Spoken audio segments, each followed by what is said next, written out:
आज हम पढ़ेंगे कि जो जाइगोट होता है, जाइगोट जो निषेचन के बाद बनता है, उससे फ्लावरिंग प्लांट्स में भ्रूण कैसे बनते हैं। हम जानते हैं कि एंजियोस्पर्म के जो पौधे होते हैं उनको दो समूहों में बांटा जाता है, डाइकाट एंड मोनोकाट, द्विबीजपत्री और एक बीजपत्री। इनका विभाजन भी इनके बीज पत्र कार्टिलीडन के आधार पर ही किया गया है।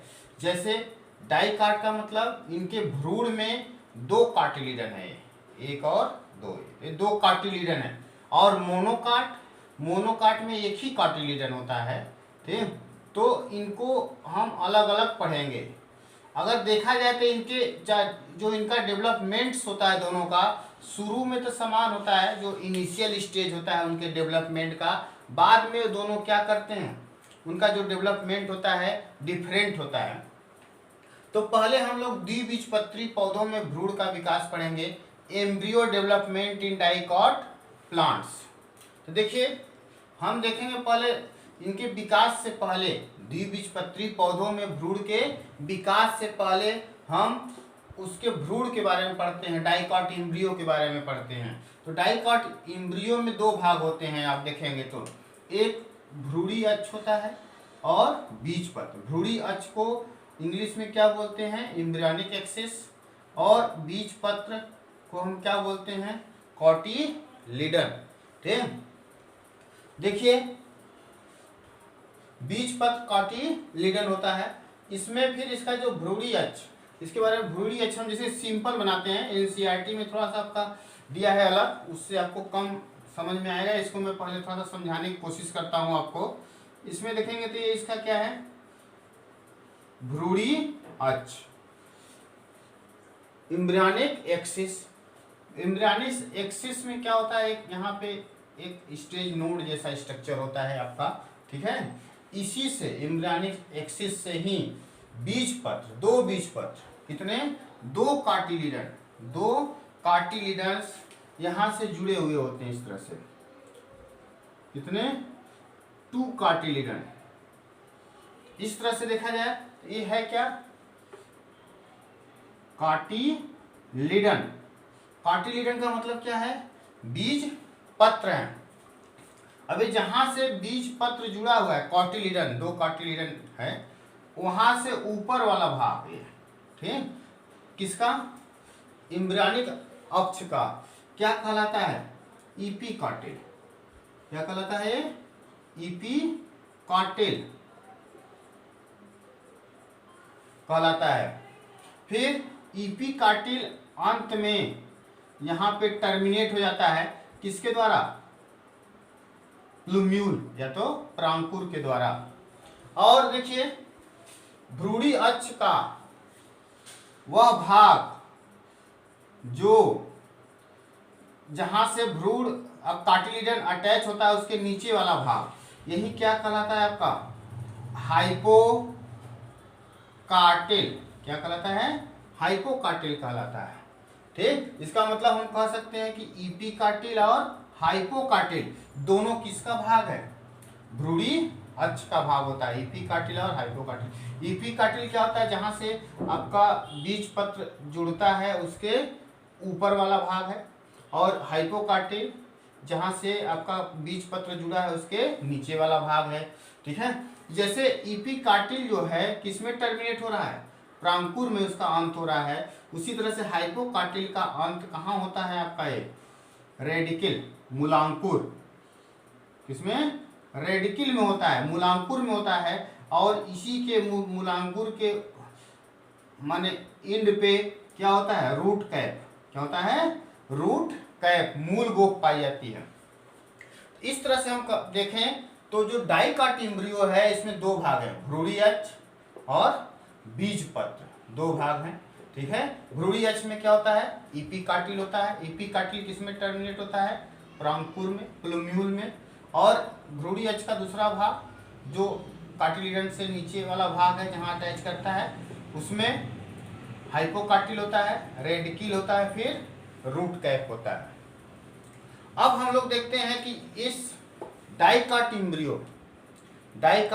एम्ब्रियो का कैसे विकास होता है, कैसे डेवलपमेंट होता है। तो उसमें देखिए पहले आप जानते हैं जाइगोट बना रहता है माइक्रोपाइल के तरफ, जाइगोट होता है। जाइगोट में पहला ट्रांसवर्स डिवीजन होता है। ट्रांसवर्स डिवीजन होने से इसमें दो तरह की कोशिकाएं बनती हैं, एक आधार कोशिका बनती है और दूसरा एपिकल सेल या तो अंतस्थ कोशिका या टर्मिनल सेल होती है। ठीक, ये जो आधार कोशिका होती है वो किधर होती है, माइक्रोपाइल की तरफ होती है। ठीक, और जो एपिकल सेल होती है वो किधर होती है, आपका चलाजा की ओर होती है। तो देखिए इसको मैं दो माने कलर से बनाया हूं। जो आपका क्या है, ये जो ब्लैक कलर वाली सेल बेसल सेल है, इससे सस्पेंसर बनता है और एपिकल सेल से क्या बनता है, भ्रूण बनता है, पूरा उसका जो प्रॉपर भ्रूण है।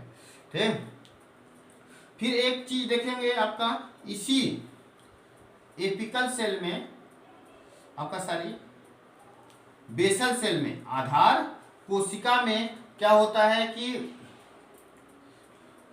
ट्रांसवर्स डिवीजन होता है, जिससे आपका 4 से 8 सस्पेंसर सेल बन जाते हैं। क्या बन जाते हैं, 4 से 8 सस्पेंसर सेल बन जाते हैं। और जो एपिकल सेल होती है इसमें कई प्लेन में डिवीजन होने के कारण एक ग्लोबुलर एम्ब्रियो बन जाता है। तो आपके एनसीईआरटी में सीधे इस स्टेज के बाद यह दिखाया है फिगर, ठीक है, लेकिन उसमें एक प्रो एम्ब्रियो की भी बात किया है। तो इसके बीच में, इन दोनों के बीच में एक प्रो एम्ब्रियो भी आता है। उसके बाद ये ऐसे ही होता है, ग्लोबुलर एम्ब्रियो ही जैसा है, लेकिन इसका थोड़ा सा छोटे साइज में दिखाया गया है आपका पुरानी एनसीईआरटी में। इसमें तो बस ऐसे ही है। अब कहेंगे सर सस्पेंसर का क्या काम है। सस्पेंसर क्या करता है कि जो भ्रूण है प्रॉपर उसको एंडोस्पर्म में ढकेलता है, ठीक है, जिससे ये जो डेवलप हो रहा है भ्रूण है उसको भोजन मिलता है उससे। फिर देखिए यही गोलाकार भ्रूण ग्लोबुलर एम्ब्रियो फिर किसमें डेवलप कर जाता है, आपका हृदयाकार heart shape embryo. Heart shape embryo फिर मैच्योर होकर के ये मैच्योर एम्ब्रियो में डेवलप कर जाता है, ठीक है। इस मैच्योर एम्ब्रियो में आप देखेंगे तो दिया है एनसीईआरटी में, नीट ये सबके में भी क्वेश्चन पूछा जाता है, आप याद रखिएगा। ये आपका क्या है, निलंबक सस्पेंसर है, ठीक, और आपका एक कार्टिलिडन है, दो और ये रेडिकल है, ठीक, और प्लूम्यूल है। तो आप कहेंगे जैसे कुछ एनसीईआरटी में तो नहीं लिखा है, लेकिन इतना आपको याद होना चाहिए कि जैसे यही सस्पेंसर्स के नीचे कुछ कोशिकाएं होती हैं जो किस में डेवलप कर जाती हैं, आपका रेडिकल, ठीक, रेडिकल में डेवलप कर जाती हैं और हाइपोकॉटिल में। और जो दूसरी कोशिकाएं होती हैं यहाँ सस्पेंसर के से इसके पास से अलग, तो वो क्या बनाती हैं, आपकी कार्टिलिडन, प्लूम्यूल और इपिकार्टिल बनाती हैं। तो आप एनसीईआरटी में याद रखिएगा जो डेवलपमेंट होता है एम्ब्रियो का वो कैसे होता है, पहले जाइगोट से प्रो एम्ब्रियो बनता है, ग्लोबुलर एम्ब्रियो बनता है, फिर हार्ट शेप एम्ब्रियो बनता है, फिर मैच्योर एम्ब्रियो बनता है। अब हम देखेंगे आपका किसके बारे में, एक बीजपत्री बीज, किसके बारे में पढ़ेंगे, एक बीजपत्री भ्रूण कैसे विकसित करता है। देखिए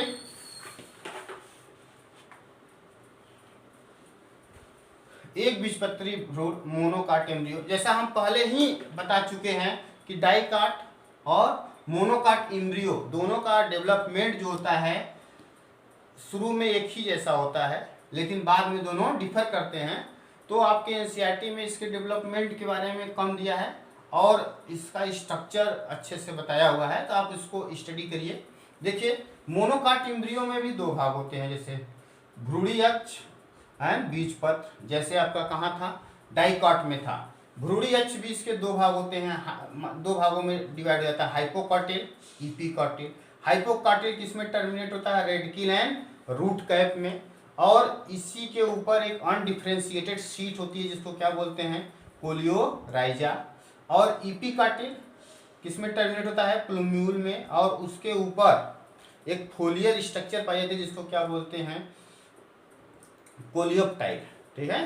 तो इसका अगर थोड़ा सा और एक चीज याद रखिएगा, ये नीट में भी क्वेश्चन कई बार पूछता है कि जो मोनोकाट एम्ब्रियो होता है उसमें जो ग्रासेज होती हैं ज़्यादा, उनके जो कार्टिलिडन होता है एक, उसको क्या बोलते हैं?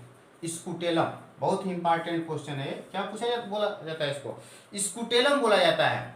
फिर देखिए, अगर आपको जैसे एक मोनोकाट पौधे के बीज को दिखाया जा रहा है पहले में, जैसे मक्का का बीज, तो इसमें देखेंगे तो सबसे बाहर पेरिकार्प होती है, क्योंकि मक्का का जो बीज होता है वो, उसको अगर हम देखा जाए तो बॉटनी के टर्म में फ्रूट बोलते हैं, क्योंकि उसका जो टेस्टा होता है और पेरिकार्प दोनों इनसेपरेबली फ्यूज कर जाते हैं, उसको अलग नहीं कर सकते हैं।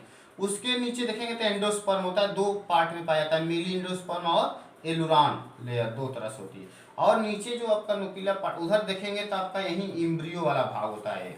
आप देख नहीं रहे थे अभी कि जैसे इसका एक स्कूटेलम है, इस मोनोकाट एम्ब्रियो का बीज पत्र क्या है? स्कूटेलम, जो लैटरली अटैच होता है। जबकि आप डाइकाट एम्ब्रियो में देखेंगे तो जो उसका कार्टिलिडन होता है उसके टर्मिनल भाग में माने जुड़ा होता है, जबकि ये लैटरल। ये भी क्वेश्चन पूछा जाता है नीट में। फिर देखिए दूसरा भ्रूणी अक्ष। भ्रूणी अक्ष में देखेंगे तो इसका क्या है आपका? भ्रूणी अक्ष में ये आप देख रहे हैं प्लूम्यूल है, इसका मतलब प्लूम्यूल का मतलब यहाँ क्या है आपका? ये इपिकार्टिल होगा, यहाँ इपिकार्टिल प्लूम्यूल। प्लूम्यूल के ऊपर यही क्या है आपका? एक कोलियोप्टाइल है, फोलियर स्ट्रक्चर है। फिर नीचे आप देखेंगे तो क्या है? यहाँ हाइपोकार्टिल होगा, फिर रेडिकिल है, रूट कैप है, और वो किससे कवर है? कोलियोराइजा।